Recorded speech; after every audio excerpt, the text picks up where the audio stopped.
The morning sun cast long shadows across Sacramento's Riverside Park as Michael Chen pushed through his final mile.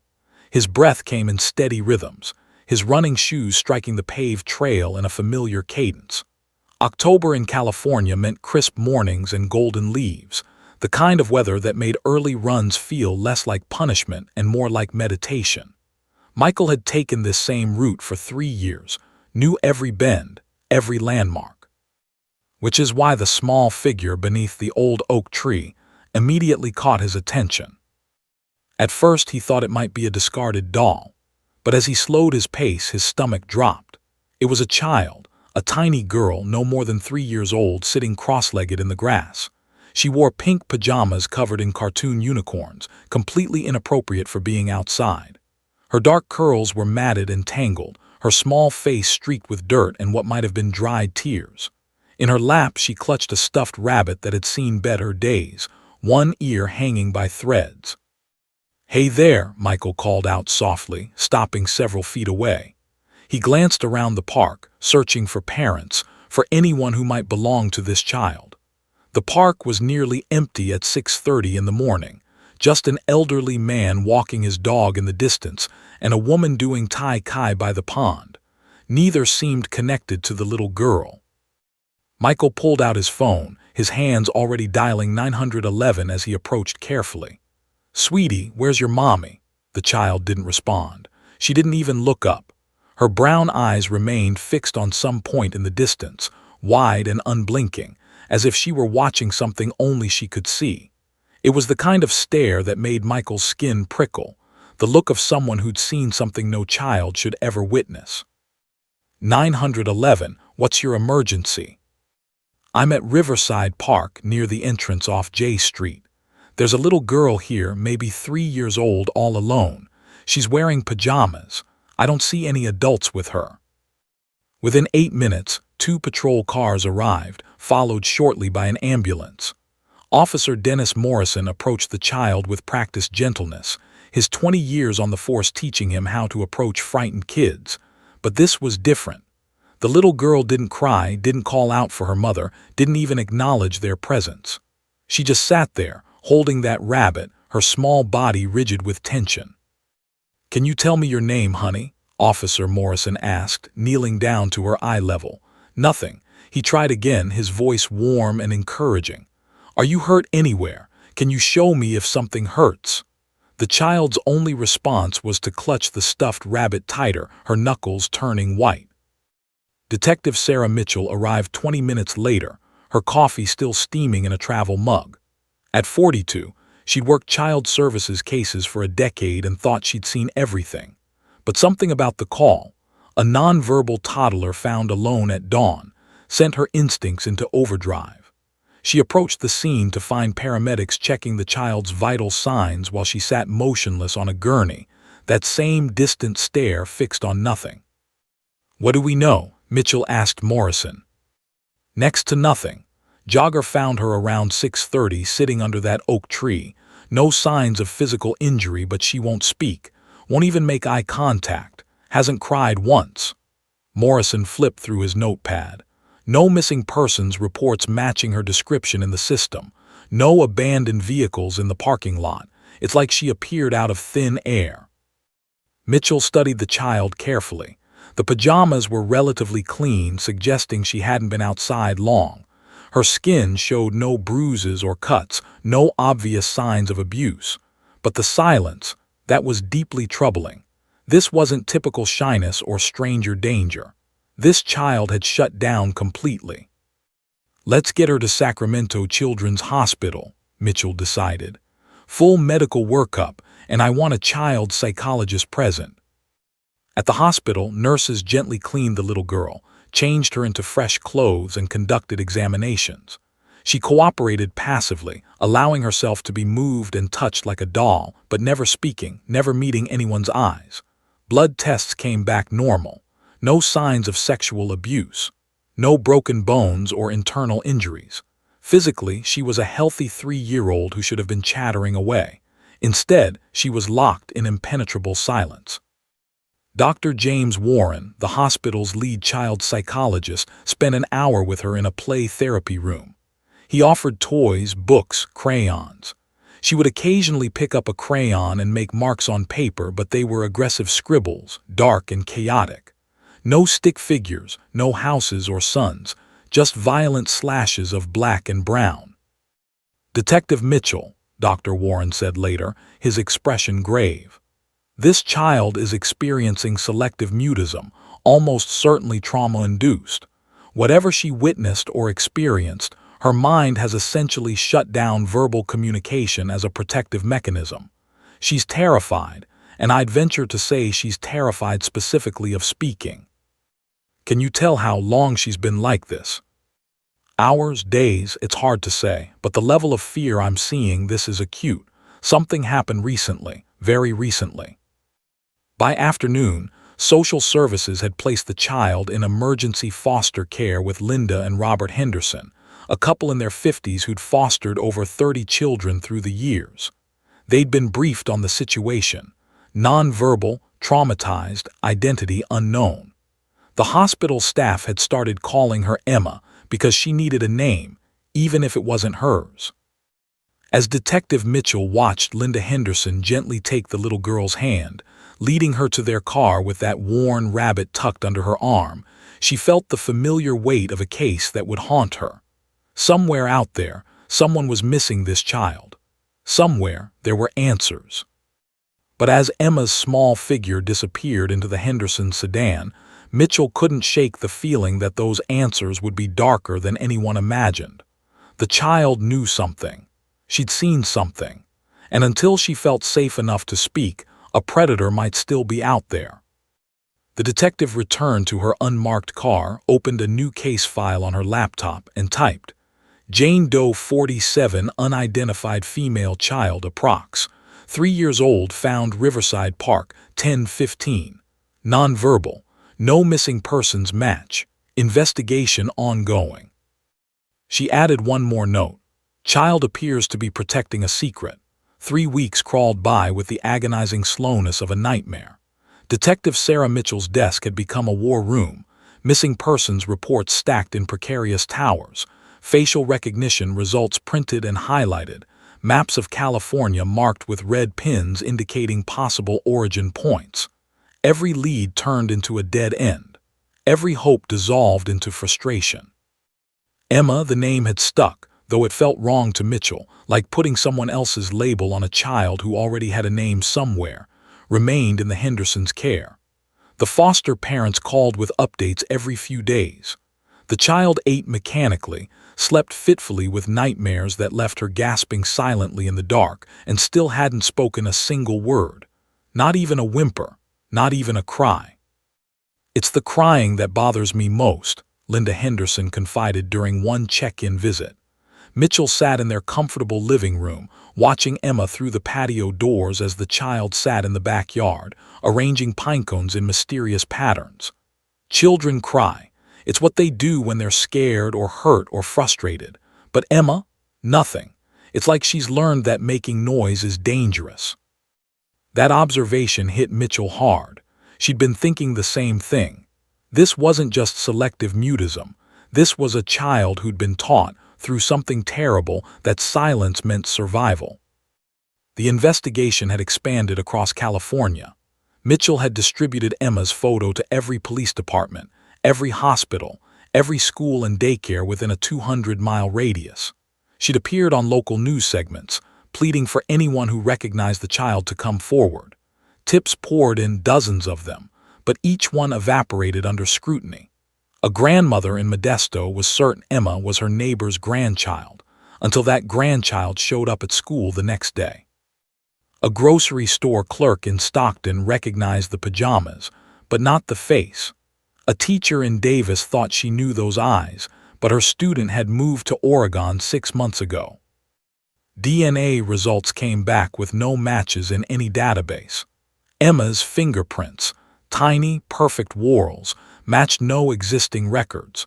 It was as if she'd been invisible before that October morning, a ghost child who'd materialized under an oak tree. Dr. James Warren continued his sessions with Emma twice a week. He'd made marginal progress. She would occasionally make eye contact now, and once she'd actually smiled at a puppet show he performed. But words remained locked away. Instead, she drew, constantly, obsessively. Mitchell spread the drawings across her desk, studying them like a detective examining crime scene photos. Because that's what they were, she realized, evidence from a crime scene only Emma had witnessed. The images were disturbing in their consistency. Every drawing featured a house, always the same angular shape, with a triangular roof and 4 windows. But the windows were always colored solid black dark voids that Emma pressed her crayons into so hard the paper tore. Beside the house, a figure, tall, menacing. Emma always used black and dark purple for this figure, and she never gave it a face, just a dark oval where features should be. "She's telling us something," Dr. Warren said during one consultation, holding up a particularly detailed drawing. "This house means something. This figure is someone specific. The question is whether this is a memory or a fear, reality or nightmare." "Or both," Mitchell added grimly. The detective had tried everything, hypnosis specialists who refused, saying the child was too young, art therapists who confirmed the trauma but couldn't unlock it, even a linguistic expert who studied whether Emma might speak a foreign language. Every path led nowhere. Then, on a Tuesday afternoon during week 4, something changed. Mitchell was visiting the Hendersons for her weekly check-in when she heard Linda call from the kitchen. "Sarah, you need to see this." She followed Linda to the back patio doors. In the yard next door, she saw a man in his late 50s throwing a tennis ball. But he wasn't throwing it for himself. He was throwing it for a large German shepherd who bounded after it with surprising grace despite a slight limp in his rear left leg. The dog was magnificent, all muscle and intelligence, with the distinctive coloring and alert stance of a working breed. But that wasn't what made Mitchell's breath catch. Emma stood at the fence separating the yards, her small hands gripping the wooden slats. For the first time since she'd been found, the child looked animated. Her eyes tracked the dog's movements. Her body leaned forward with obvious longing. When the German shepherd noticed her and trotted over to the fence, Emma's face transformed, pure joy replacing the haunted emptiness that had become her default expression. "That's Tom Bradley," Linda explained. "Retired cop, lives alone. That's Rex, his K-9 partner. They retired together about 8 months ago after Rex injured his leg during a pursuit." Mitchell watched as Rex pressed his nose through a gap in the fence, and Emma, cautiously, hesitantly reached out to touch it. The dog's tail wagged slowly, and he made a soft sound, almost like a sigh. Emma's lips moved. Mitchell couldn't hear if any sound came out, but the intention was there. Tom Bradley noticed the little girl and walked over, Rex heeling beside him. "Hello there," he called over the fence, his voice gentle despite his imposing frame. "You like dogs?" Emma nodded. It was the first direct response to a question anyone had gotten from her. "This is Rex. He's a good boy. Would you like to pet him properly? I can bring him over if your foster mom says it's okay." Linda looked at Mitchell, who nodded immediately. "Please do." What happened next would become a turning point in the investigation, though no one knew it yet. Tom Bradley brought Rex through the side gate, the dog walking with perfect discipline despite retirement. Emma stood frozen as they approached, but when Linda encouraged her forward, she took slow steps toward the German shepherd.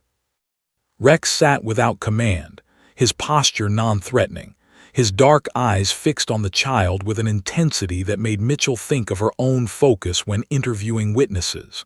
The dog understood something about this little girl, and somehow Emma understood something about him too. She reached out and placed both small hands on Rex's broad head. The dog remained perfectly still, accepting her touch with dignified patience. Then Emma did something she hadn't done since being found. She leaned forward and pressed her face into Rex's fur, her arms wrapping around his neck. And she stayed there, holding onto him like a lifeline. "Well, I'll be damned," Tom Bradley murmured. "Rex was a protection dog, you know. specialized in finding missing persons and guarding vulnerable victims. He's got an instinct for people who need help. Mitchell felt tears prick her eyes as she watched Emma cling to the dog. For the first time in 3 weeks, the child looked safe. Not just physically safe, but emotionally anchored to something solid and trustworthy. "Mr. Bradley," Mitchell said, her mind already forming a plan, "how would you and Rex feel about making some regular visits?" Tom smiled, his weathered face crinkling. "I think Rex just found himself a new purpose." Maria Santos was 3 hours into her evening shift at Morrison's Grocery in Fresno when her life intersected with a missing child's investigation in a way she'd never forget. The store was unusually quiet for a Thursday night, just a handful of customers browsing the aisles, the soft hum of refrigeration units, and the television mounted above the customer service desk playing the local news. Maria was restocking the cereal aisle, her mind on autopilot after 8 years of the same routine, when a voice from the TV caught her attention. Still searching for information about this little girl, found alone in Sacramento nearly a month ago. If you recognize this child, please contact Detective Sarah Mitchell.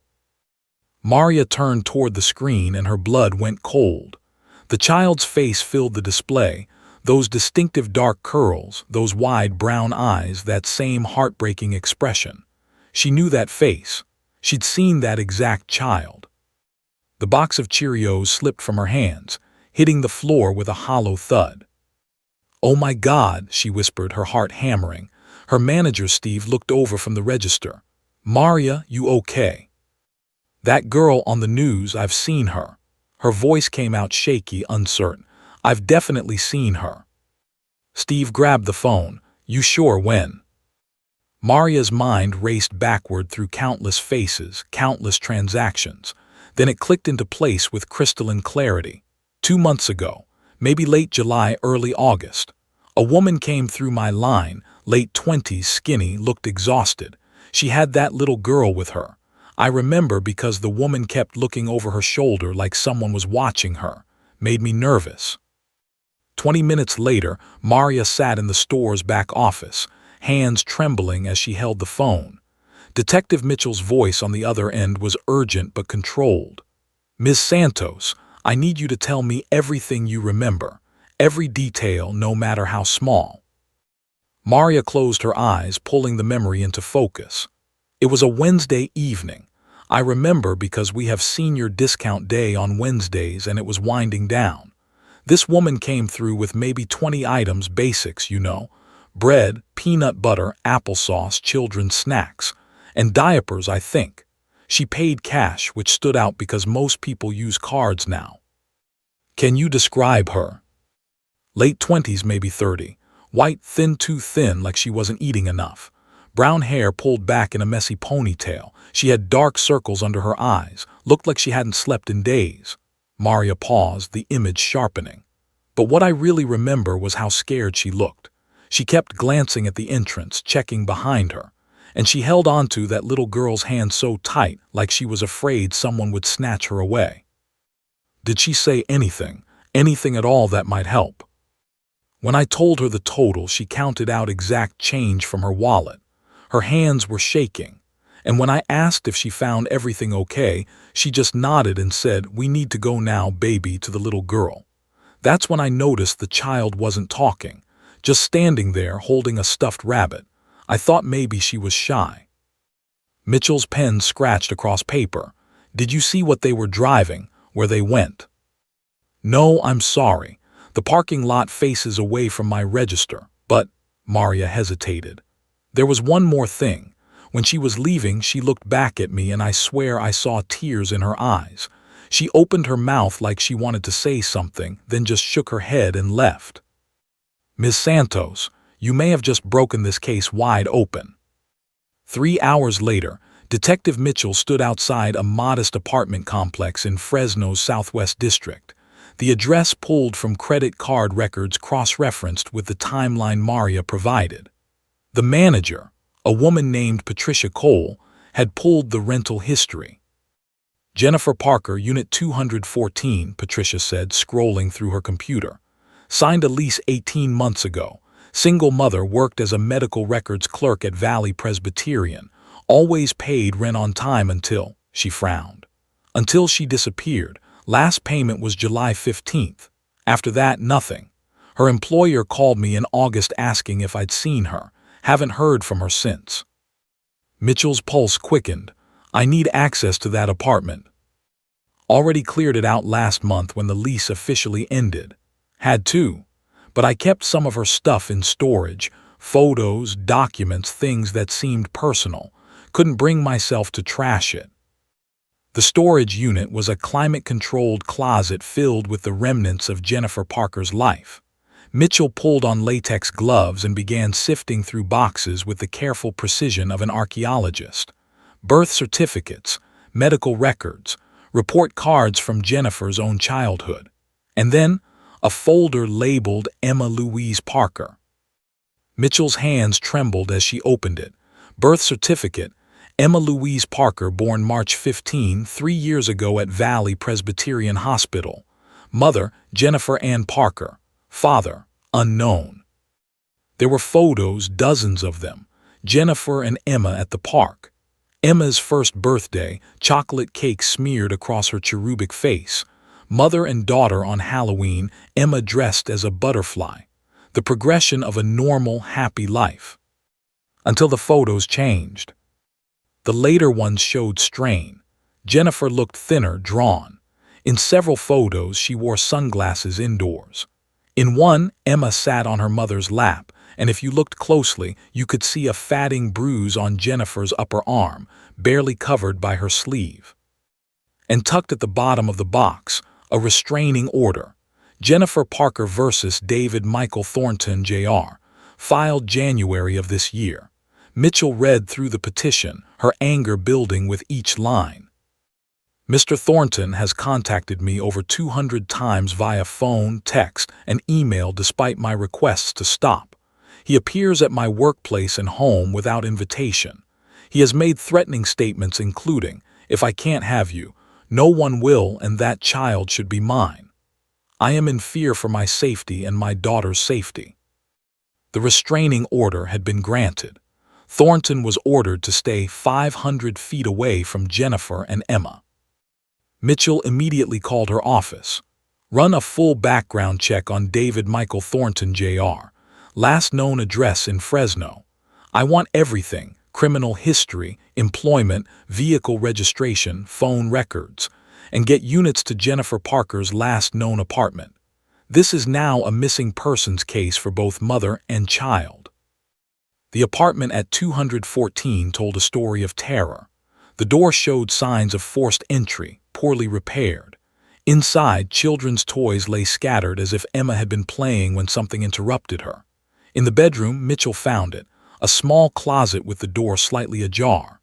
Inside, a blanket nest where a child had clearly hidden, and on the carpet leading from the closet to the back window, barely visible but detectable under luminol, blood spatter. Not enough to indicate a fatal injury, but enough to confirm violence had occurred here. The back window was unlatched from the inside. Mitchell looked out into the night, a first-floor apartment with an easy drop to the grass below. This was Emma's escape route. A 3-year-old child had witnessed something terrible, fled through this window, and somehow survived long enough to make it to Sacramento, 3 hours away. But where was Jennifer Parker? Mitchell stood in the middle of the ransacked apartment, her mind assembling the pieces. David Thornton, the ex-boyfriend, the stalker, the man who wouldn't let go. He'd found them despite the restraining order. Something violent had happened here. Emma had fled, but Jennifer. Mitchell pulled out her phone and dialed her team. Get me everything on David Michael Thornton Jr. Home address, work address, vehicle information, and get cadaver dogs out here. We might be looking at a homicide. As she waited, Mitchell walked back to Emma's room. On the small dresser sat a framed photo of Jennifer and Emma, both smiling at the camera. Happy, safe, a moment before everything shattered. I'm going to find out what happened to you, Mitchell whispered to Jennifer's image. And I'm going to make sure Emma is safe, I promise.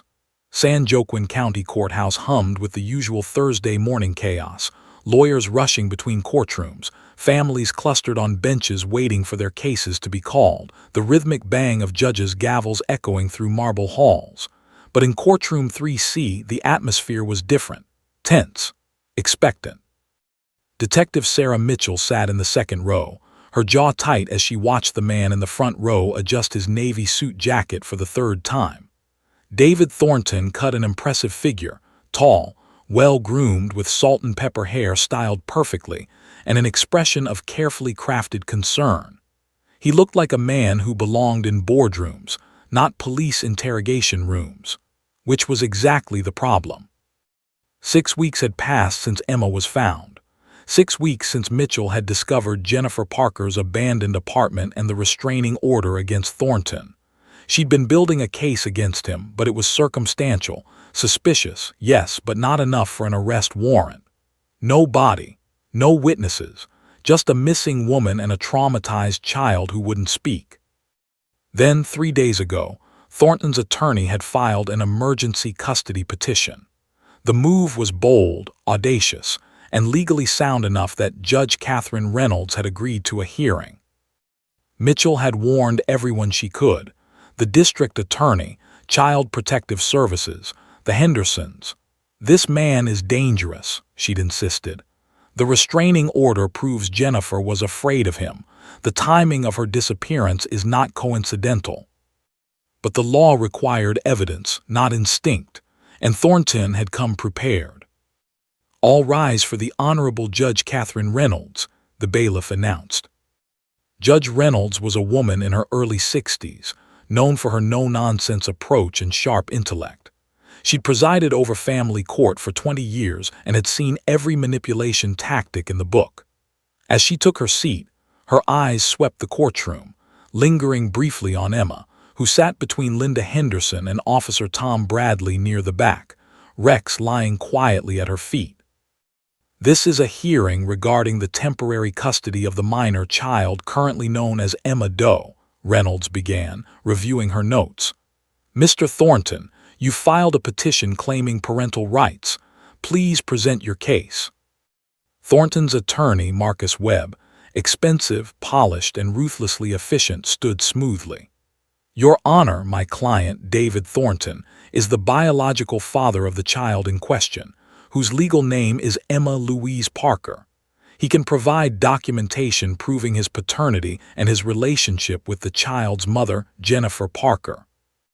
Approached the bench with a folder, its contents meticulously organized. Mitchell watched as he laid out his evidence like a dealer spreading cards. Birth certificate listing David Michael Thornton as father, notarized and apparently legitimate. Photographs of Thornton holding an infant Emma in the hospital. More photos showing him with Jennifer and Emma at various stages of the child's life. Bank statements showing child support payments. Text messages between him and Jennifer discussing Emma's welfare. It was convincing, disturbingly convincing. "Your Honor," Webb continued, his voice resonating with practiced sincerity, "Mr. Thornton and Ms. Parker had a relationship that, while tumultuous, produced a beautiful daughter. When the relationship ended, Ms. Parker became increasingly unstable. She violated custody agreements, moved without notifying my client, and ultimately disappeared with Emma, denying Mr. Thornton any contact with his child for over 8 months." Thornton dabbed at his eyes with a handkerchief. The performance was Oscar-worthy. "My client has been desperately searching for his daughter. When he saw Emma's photo on the news, he was overjoyed and heartbroken in equal measure.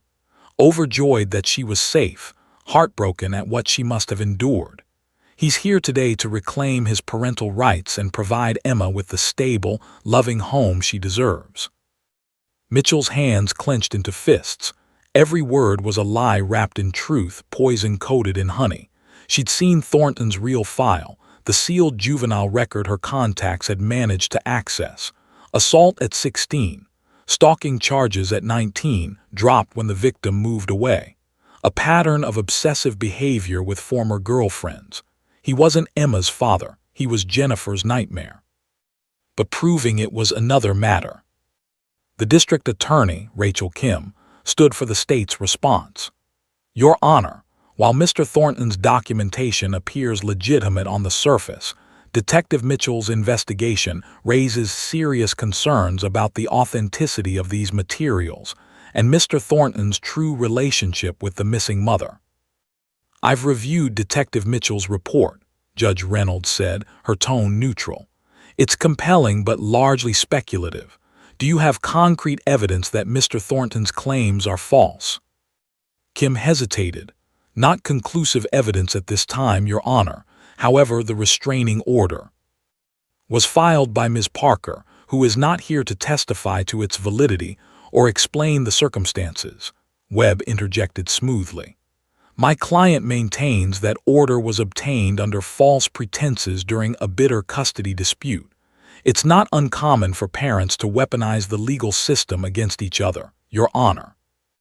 Reynolds frowned, clearly troubled by the conflicting narratives.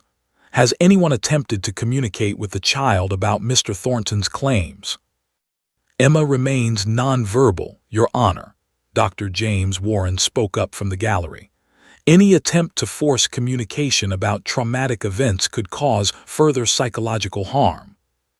Your Honor, may I address the court? Mitchell stood, unable to stay silent any longer. Reynolds nodded. Detective Mitchell, approach. Mitchell walked to the front, her mind racing. She had one shot at this. Your Honor, my investigation into Jennifer Parker's disappearance has uncovered substantial evidence of violence in her apartment. Blood evidence, signs of forced entry, a pattern of stalking behavior by Mr. Thornton that goes back years, not months.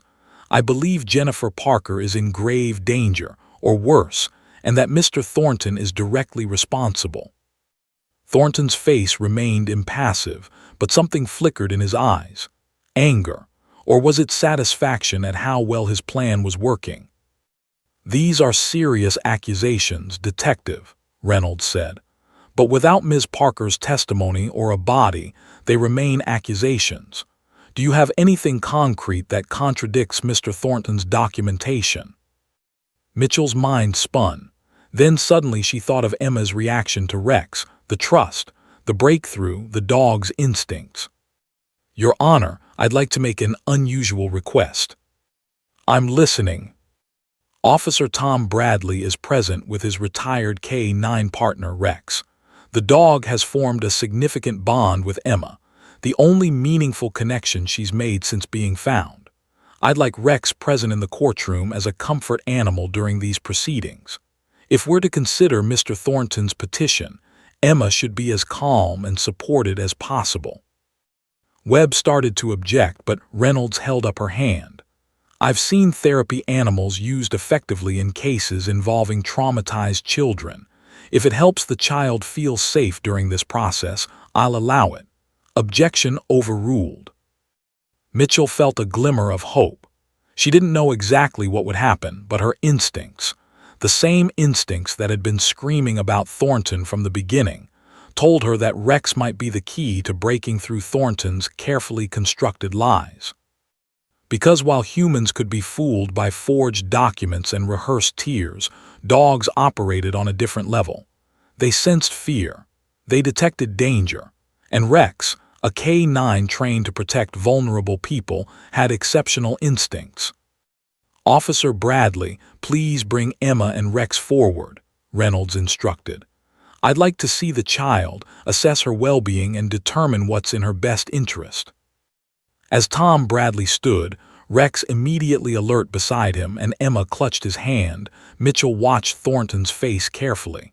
For just a moment, so brief she almost missed it, his confident mask slipped. He looked at the approaching dog with something that might have been concern. Or fear. The pieces were moving into position. Mitchell didn't know what would happen next, but she knew one thing with absolute certainty. In the next few minutes, the truth would finally come out. The courtroom fell into hushed silence as Officer Tom Bradley stood, his hand gently clasping Emma's small fingers. Rex rose beside them with dignified grace, his dark eyes alert and focused. Despite his retirement and the slight limp that marked his years of service, The German Shepherd moved with the precision and awareness of a working dog who never truly stopped working. Emma wore a yellow dress that Linda Henderson had chosen that morning, something bright and cheerful to counter the darkness of the proceedings. Her hair had been carefully brushed and pulled back with a small clip shaped like a butterfly. The stuffed rabbit was tucked under her other arm, its threadbare fur a testament to how tightly she'd held it through countless frightening nights. She looked so small standing there, so vulnerable, that several people in the gallery had to look away. Detective Mitchell's heart hammered as she watched them approach the bench. She'd positioned herself strategically, able to see both Emma's face and Thornton's reaction. The man sat perfectly still, his expression neutral, but Mitchell noticed his hands had tightened on the armrest of his chair. His knuckles were white. "It's okay, sweetheart," Tom Bradley murmured to Emma as they walked down the center aisle. "We're just going to talk to the nice judge. Rex is right here with you." Emma's eyes were fixed downward, watching her feet take each step. She'd been coloring in the hallway just 20 minutes ago, drawing her usual pictures of the dark house and the shadowy figure, when the bailiff had called them in. Linda Henderson had whispered that everything would be okay, that she just needed to be brave for a little while longer. But Emma had been brave for so long already. 6 weeks of silence, 6 weeks of nightmares she couldn't scream away, 6 weeks of memories she couldn't speak. Judge Reynolds leaned forward, her expression softening as the small group approached. She'd been a grandmother 3 times over and knew how to gentle her voice for frightened children. "Hello, Emma. My name is Judge Reynolds. You're not in any trouble, sweetheart. I just want to make sure you're okay." Emma didn't respond, didn't look up. But Rex, walking calmly at her side, suddenly went rigid. His ears pricked forward. His nostrils flared, taking in the sense of the courtroom, the wood polish, the paper, the cologne, the fear. And something else, something that made the hair along his spine rise almost imperceptibly. They were passing the second row now, where David Thornton sat with his attorney. The distance between them was perhaps 10 feet, close enough to see facial features clearly, close enough to hear breathing, close enough for Rex to catch a scent that triggered every protective instinct in his powerful body. It happened in the space of a heartbeat. Rex's head swiveled toward Thornton, his lips pulling back slightly from his teeth. A low growl, deep, rumbling, primal, emerged from his chest. It was the sound of a predator recognizing a threat, of a guardian sensing danger to the vulnerable. Officer Bradley felt the leash go taut as Rex strained against it, his entire body oriented toward Thornton with laser focus. "Rex, heel," Bradley commanded, his voice sharp with surprise. In 8 years of partnership, he'd seen Rex alert to drugs, track suspects, even defend against armed criminals. But this was different. This was personal. Rex wasn't just alerting, he was protecting. Emma stopped walking. Her entire body went rigid, like a deer sensing a wolf. Her small hand clenched Bradley's so tightly he felt her fingernails dig into his palm. The stuffed rabbit fell from her other hand, hitting the floor with a soft thump that seemed deafening in the silent courtroom. She was staring at David Thornton. Her face had gone white, all color draining away as if her blood had simply stopped flowing.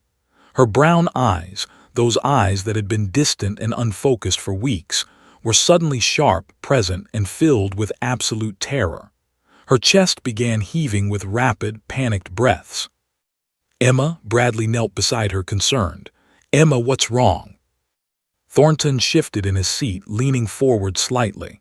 His face was arranged in an expression of paternal concern, but his eyes, Mitchell saw it, his eyes were cold, calculating. He opened his mouth to speak, perhaps to call out to the child, to maintain his charade of loving father. That's when Emma's trembling hand lifted. Her small arm extended, one finger pointing directly at David Thornton with absolute certainty. Her mouth opened, lips forming words that hadn't emerged in 6 terrible weeks. The first sound was barely a whisper, a croak from vocal cords that had been locked in traumatized silence. "Bad." Everyone leaned forward, straining to hear. "Bad man." The words came stronger now, breaking through whatever wall had imprisoned them. Emma's voice was high and clear, cutting through the courtroom like a bell. "Bad man, bad man." Rex barked, sharp, aggressive, protective, still straining toward Thornton. Officer Bradley had to use both hands to hold him back. "Bad man hurt Mommy." Emma's voice rose to a cry, tears streaming down her face. "Mommy said hide, hide in the closet, don't come out, don't make sound." The courtroom erupted. Marcus Webb shot to his feet, objecting loudly. Judge Reynolds banged her gavel. Gallery members gasped and whispered. But Emma kept speaking, the words pouring out like water from a broken dam, 6 weeks of horror finally finding voice. "He was yelling at Mommy. Mommy was crying. I saw through the door." Emma's small body shook violently. "He pushed Mommy down. Mommy wasn't moving. He. Your Honor, this is outrageous," Webb shouted. "The child is clearly being coached, this is." "Quiet," Reynolds commanded, her gavel cracking like thunder. She looked at Emma with wide eyes.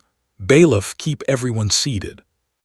David Thornton had gone perfectly still. His mask was slipping, that carefully crafted expression of concerned father cracking to reveal something cold and reptilian beneath. Mitchell watched him like a hawk, her hand instinctively moving toward her service weapon. Emma was sobbing now, her words tumbling over each other. "I waited in the closet so long in the dark. Then he left, I came out. Mommy wasn't there, blood on the floor. I was so scared. I ran and ran, got lost, couldn't find help, couldn't talk. If I talk, bad man will find me. If I talk, bad man will hurt me too." Tom Bradley lifted Emma into his arms, holding her close as she buried her face in his shoulder. Rex positioned himself between the sobbing child and Thornton, his stance protective and unwavering. Detective Mitchell was already moving toward Thornton, her badge out, her voice steady with authority. "David Thornton, stand up slowly. Keep your hands where I can see them." But she was looking at Emma, at this impossibly brave little girl who had survived something monstrous and had finally found her voice at the exact moment it mattered most. Rex had sensed what Emma couldn't say, and together, child and dog, they had exposed the truth. "Don't let him take me," Emma whimpered into Bradley's shoulder. "Please don't let the bad man take me." "Never," Bradley promised, his own voice thick with emotion. "You're safe now, Emma, you're safe." Judge Reynolds had both hands pressed to her mouth, tears visible in her eyes. "Bailiff, take Mr. Thornton into custody immediately. Detective Mitchell, I'm ordering an emergency recess. We need police statements and we need them now." As two bailiffs moved toward Thornton, his composure finally shattered completely. "She's lying. The child is lying. Jennifer was unstable, she." "Sir, place your hands behind your back," the bailiff ordered. Mitchell watched as they cuffed him, and in that moment she felt the weight of 6 weeks of investigation, frustration, and determination finally lift from her shoulders. Emma had done what none of them could do. She'd identified her mother's attacker. She'd broken through trauma and terror to tell the truth. And Rex, loyal, intuitive Rex, had known all along. Chaos was too gentle a word for what erupted in courtroom 3C. David Thornton's shouts of protest mingled with Emma's sobs.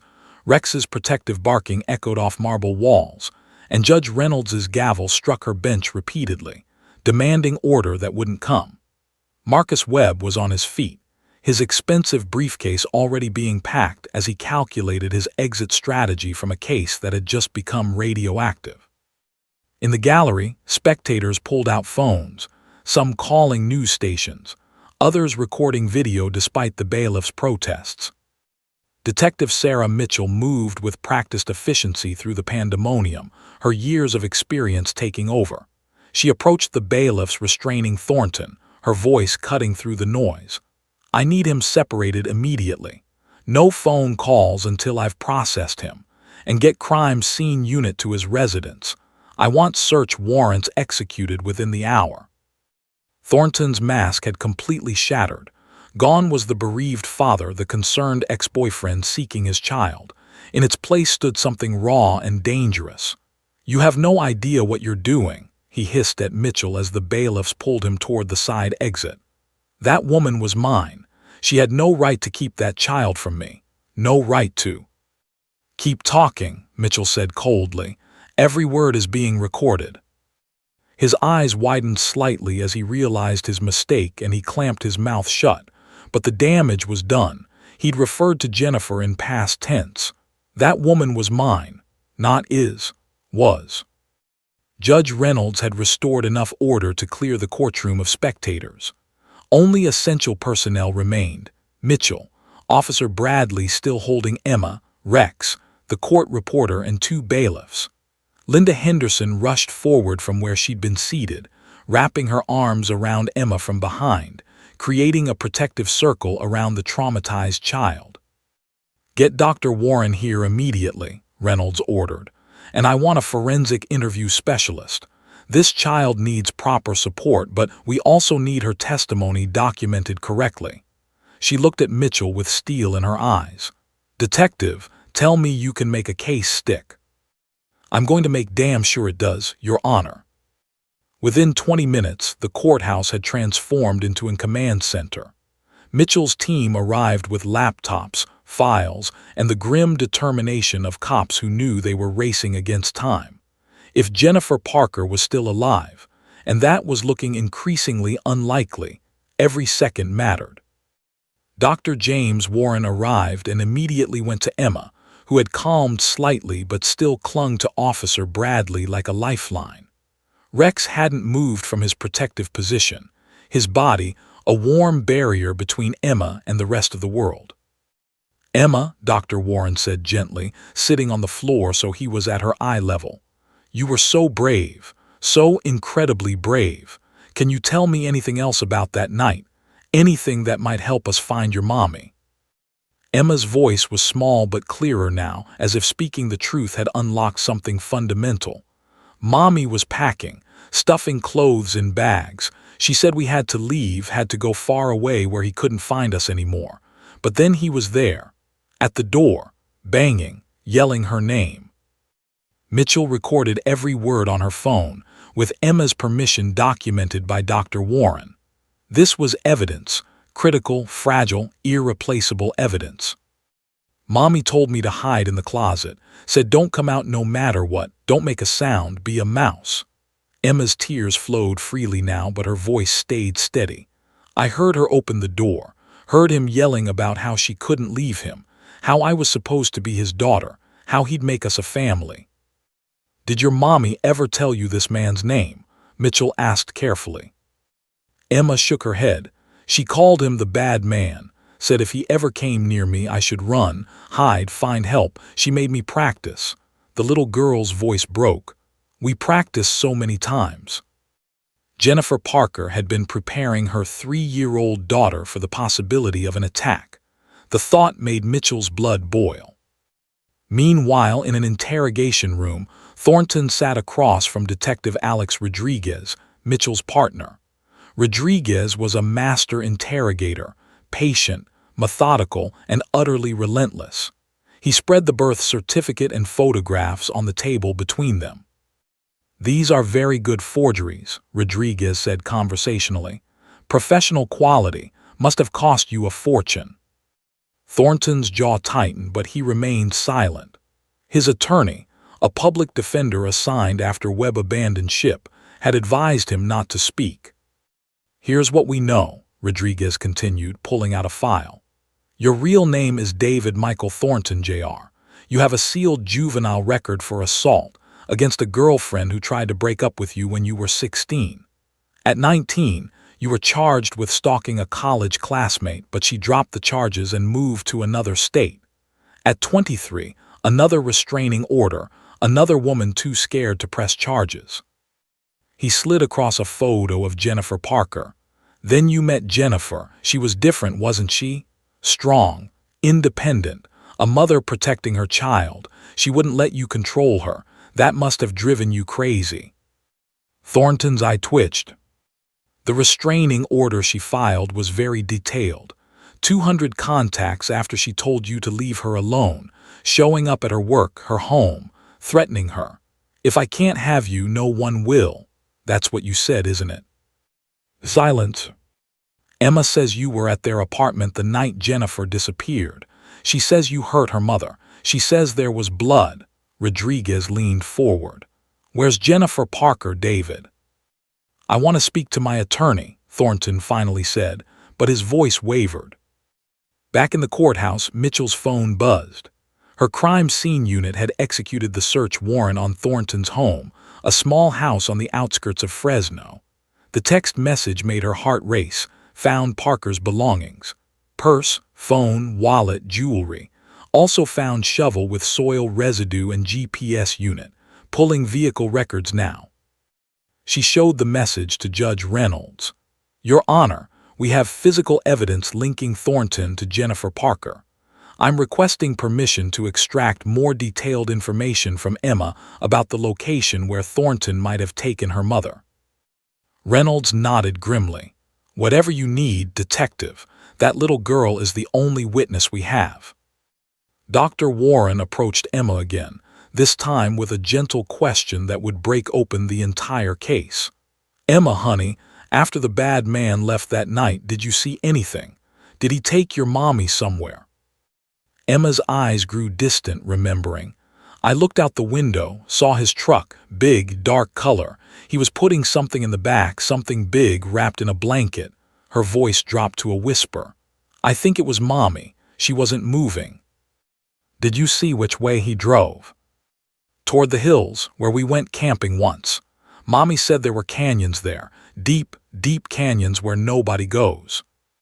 Mitchell's team was already pulling up maps of the terrain east of Fresno. Miller's Canyon, Henderson Ridge, Devil's Ravine, dozens of remote locations where a body could be hidden for months, years, or forever. Officer Bradley spoke up, Rex's leash still in his hand. Detective, Rex was trained in search and rescue before he moved to protection work. If we have a general area, if we have Jennifer's scent from her belongings, he paused, looking at his retired partner. He might still be able to track. Mitchell met his eyes. How's his injured leg? He's not 20 anymore, but he'd give everything he has for this, especially for Emma. As if understanding, Rex looked up at Emma and gently licked her hand. The little girl managed a tiny smile, the first real smile Mitchell had seen from her. Set it up, Mitchell ordered. Get search and rescue teams mobilized. Get cadaver dogs. Get helicopters if we can. And get Thornton's vehicle GPS data. I want every place he drove in the 3 days after Jennifer disappeared. She knelt before Emma, looking into those brave brown eyes. Emma, you did something amazing today. You told the truth when it was the hardest thing in the world to do. Now we're going to find your mommy. I promise you we're going to bring her home. Emma nodded, then asked in a small voice, Is Mommy in heaven? The question hung in the air, breaking hearts.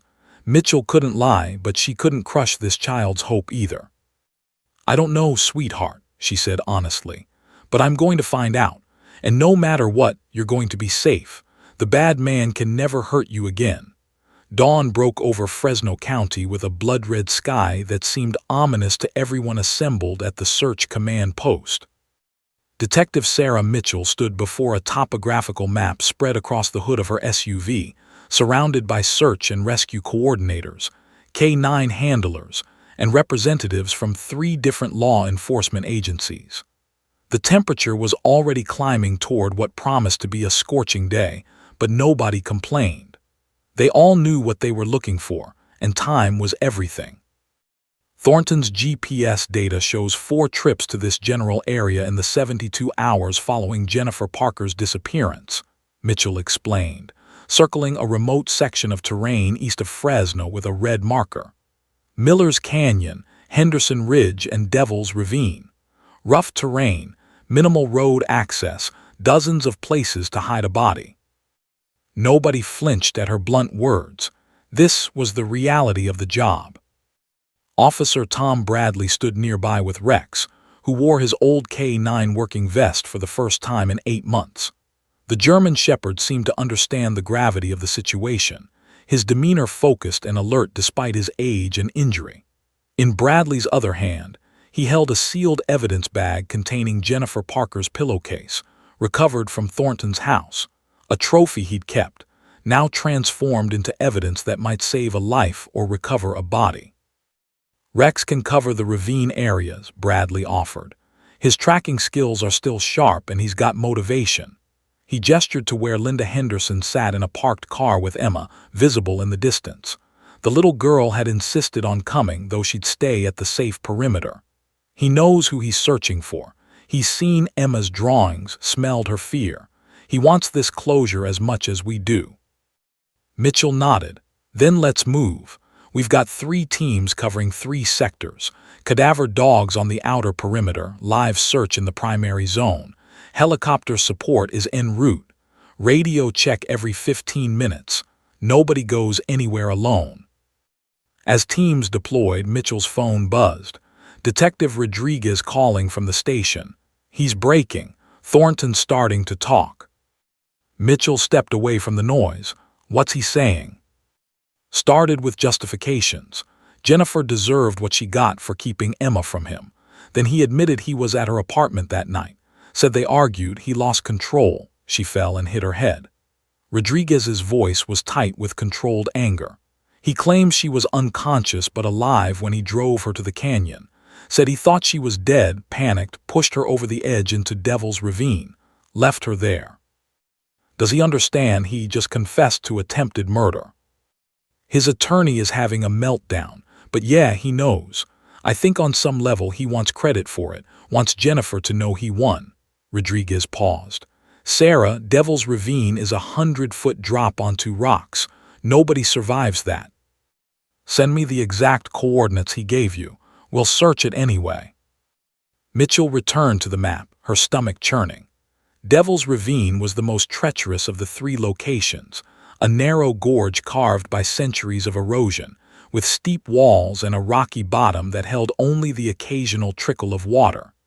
If Jennifer had been thrown down there 9 weeks ago, the chances of recovery, let alone survival, were essentially 0.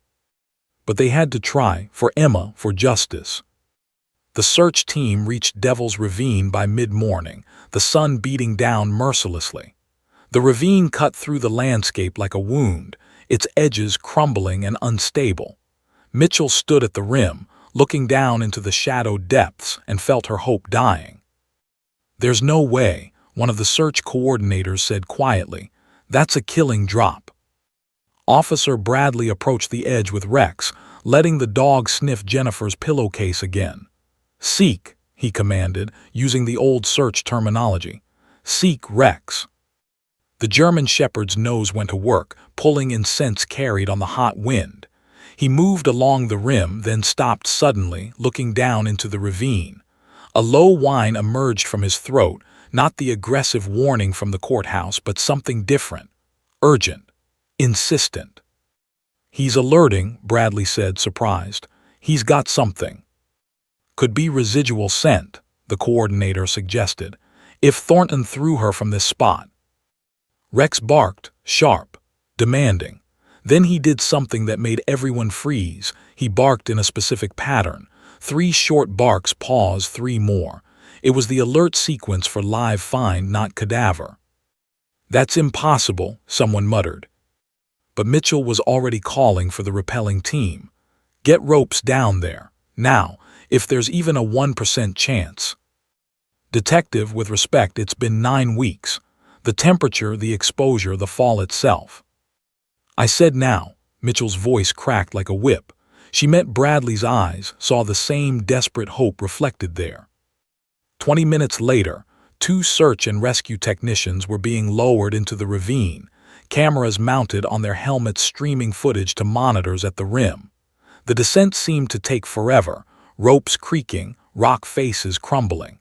Mitchell watched the screens, seeing only shadows and stone. Then one of the technicians shouted, actual vocal sound, not radio. Oh my God, I've got someone, female, alive. Repeat, we have a live victim. The command post exploded into controlled chaos. Mitchell's knees nearly buckled. Confirm identity. White female, late 20s, brown hair, multiple injuries but conscious. The technician's voice shook with disbelief. She's asking about Emma, asking if Emma is safe. It's Jennifer Parker. She's alive. Impossible, miraculous, true. The medical team sprang into action as the technicians worked to stabilize Jennifer for extraction. It took 45 minutes to bring her up, the longest 45 minutes of Mitchell's life. When the rescue basket finally crested the rim, Mitchell saw a woman who'd survived the unsurvivable. Jennifer Parker was emaciated, her skin burned and blistered from weeks of sun exposure, her legs clearly broken and twisted at unnatural angles. She'd fashioned a splint from branches. Her lips were cracked and bleeding. She'd survived on rainwater collected in crevices and the few plants growing in the ravine. 9 weeks of agony, alone, unable to climb out, waiting for death or rescue. But her eyes were conscious and aware. "Emma," Jennifer whispered as the paramedics swarmed around her. "My baby, is she?" Mitchell took Jennifer's hand, careful of the IV being inserted. "She's safe. She's here. She found you, Jennifer. Emma found you." Tears streaked through the dirt on Jennifer's face. "He said he'd kill her if I screamed. Even after he threw me down here, I stayed quiet, had to stay quiet. You're both safe now. He can never hurt either of you again." As they loaded Jennifer into the helicopter for emergency transport, Mitchell radioed Linda Henderson. "Bring Emma to Valley Presbyterian Hospital. Tell her we found her mommy. Tell her it's a miracle." Officer Bradley stood with Rex at the ravine's edge, staring down at where Jennifer had survived against every odd. The dog sat proudly beside him, tail wagging, as if he'd known all along. As if hope was something you could smell in the air, even when logic said it was gone. "Good boy," Bradley whispered, his voice thick. "Such a good boy." Rex barked once, triumphant, joyful, and the sound echoed through the canyon like a celebration. Valley Presbyterian Hospital's intensive care unit became the epicenter of what nurses would later call the miracle case. Jennifer Parker had been rushed into emergency surgery the moment the helicopter touched down. A team of orthopedic surgeons, trauma specialists, and intensive care physicians working frantically to save a woman who, by all medical logic, shouldn't have survived. Dr. Melissa Chang, the lead trauma surgeon, emerged from the OR 6 hours later with an expression of profound disbelief. 2 broken femurs, fractured pelvis, 3 cracked ribs, severe dehydration, malnutrition, infected lacerations, and second-degree burns covering 30% of her body, she told Detective Mitchell, who'd been packing the waiting room since Jennifer arrived.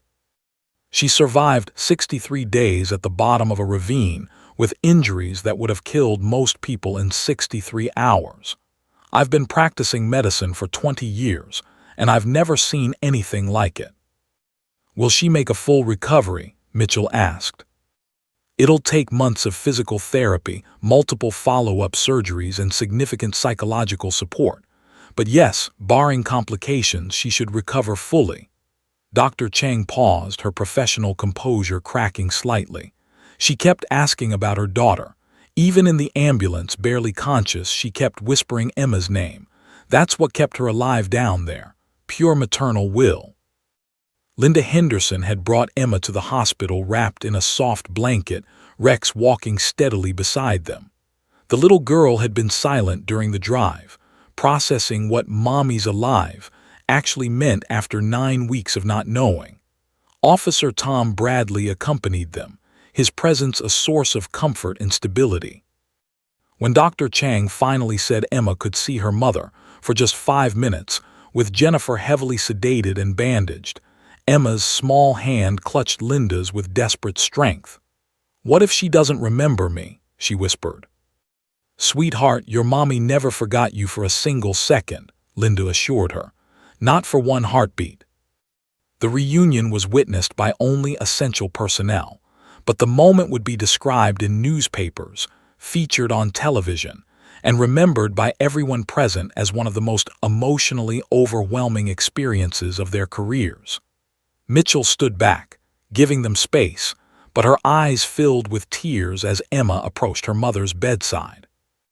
Jennifer looked like a stranger, swollen, bandaged, connected to machines that beeped and hummed. But when Emma whispered, "Mommy," Jennifer's eyes flew open with an intensity that defied her broken body. "Baby girl," Jennifer breathed, her voice raw. "My brave, brave baby girl."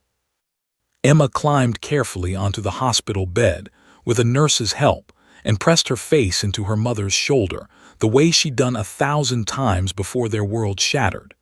Jennifer's arms wrapped around her daughter with surprising strength, and both of them wept. No words were needed. They'd both survived hell, and they'd found their way back to each other. Rex, watching from the doorway with Bradley, let out a soft whine and wagged his tail. Even the dog understood they were witnessing something sacred. The media storm that followed was immediate and overwhelming.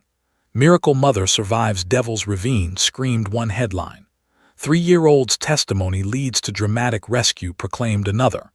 "Hero Police Dog Breaks Case Wide Open," topped a viral video that accumulated millions of views within hours. The courthouse footage of Rex alerting on Thornton, recorded by a court camera, became a sensation. Offers poured in for interviews, book deals, movie rights. Mitchell fielded dozens of calls, protecting both Emma and Jennifer from the onslaught while they healed. "This family has been through enough," she told reporters firmly.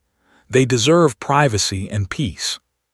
But there was one public appearance they all agreed to: David Thornton Jr.'s trial 6 months later.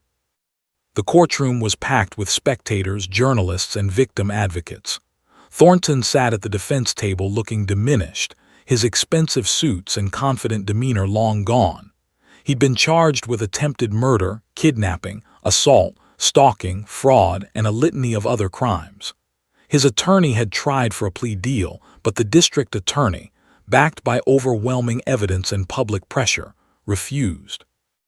Jennifer testified from a wheelchair, still recovering from her 7th reconstructive surgery. She described the months of stalking, the night of the attack, the terror of being thrown into the ravine conscious and aware.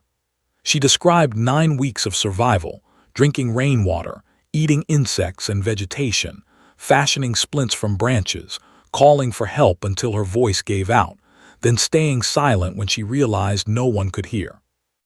"I stayed alive for Emma," Jennifer said, her voice steady despite tears streaming down her face.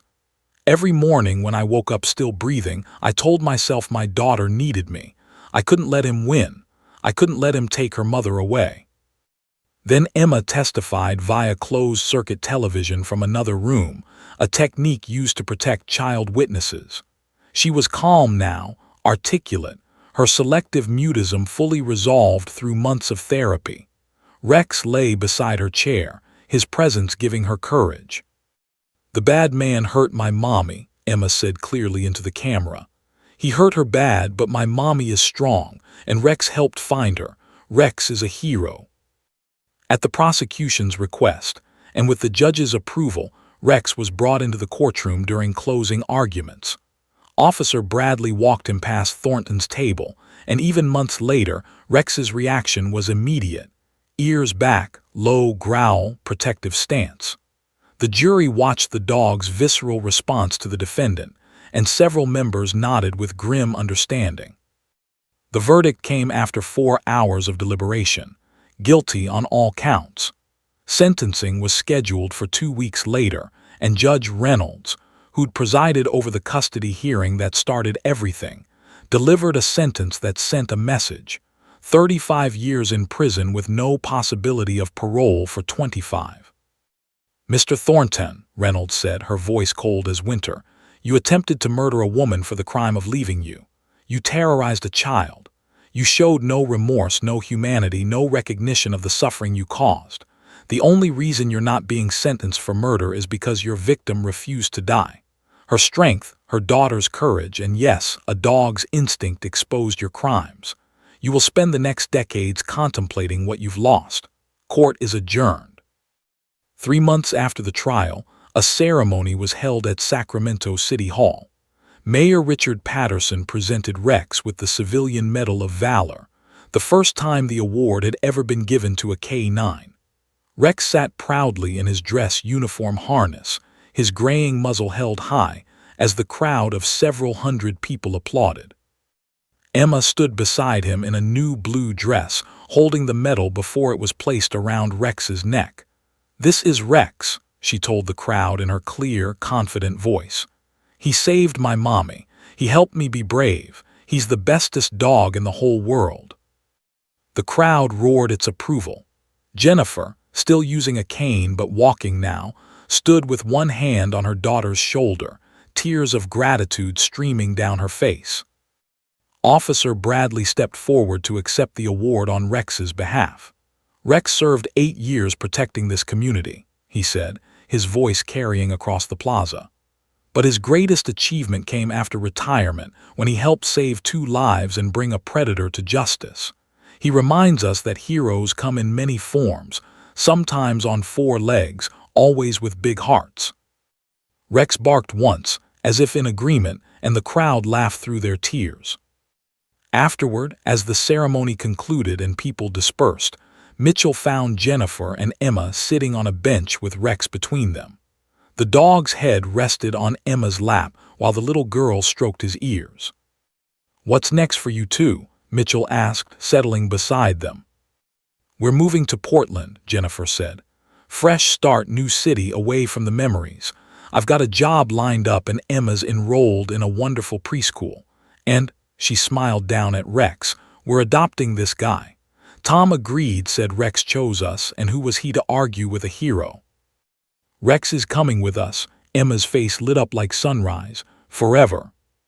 "Forever," Bradley confirmed, walking over to join them. "He's earned his retirement, figured he should spend it with his favorite people." Emma threw her arms around Rex's neck, and the German shepherd's tail thumped against the pavement with contentment. Mitchell watched them, this small, wounded family that had survived the unsurvivable, held together by courage, love, and one extraordinary dog. The story would be retold for years. The silent child, the mother who refused to die, the K-9 who trusted his instincts, and the detective who never gave up. But sitting there in the afternoon sun, watching Emma laugh as Rex licked her face, Mitchell understood that the real story wasn't about the horror they'd endured. It was about the hope they'd chosen. The decision to keep fighting, keep believing, keep loving even when darkness seemed absolute. "You 3 are going to be okay," Mitchell said softly. Jennifer reached over and squeezed her hand. "We already are." And as Emma giggled and Rex's tail continued its happy rhythm, Detective Sarah Mitchell believed it. Against all odds, against every logical expectation, they'd found their way back to each other.